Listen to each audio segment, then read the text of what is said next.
Di ba ang tagal niya bumili, oh? Kaya anong pinipili niya?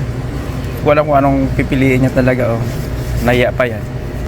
Siyempre, magbabayad na kami. Siya lang pala magbabayad kasi siyang may pera, eh. May card, oh. Di ba, card? Ako wala talagang pera, eh. Kaya card ang ginagamit niya. Dito pa sa labas, umaambon. Tapos, tapos medyo mahangin siya, oh. Ayan. Kaso lang, wala kaming dalang payong. Parang di uso dito yung payong, eh. Tingnan yung mga ang kalangitan, ano siya, maitim. Ayan, oh, umulan, oh. Maambon pala siya.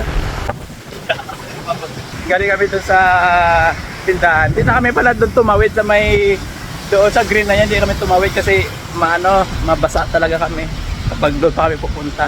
Tingnan yung guys, yung basurahan nila, oh. Ang laki. Tapos dadahin kami dito, bibili kami ng tamis. Parang pandesal sa Pilipinas pero hindi siya pandesal, yung malapad na ginagawa. Ito sa malapad siya, tapos parang pinorte-korte na lang siya na square. Tamis ang tawag dito. Pugo nila, oh. Tapos magmamasa sila dyan ng mga tamis o mga lahing tao. Card siya, oh. Oh, 'di ba?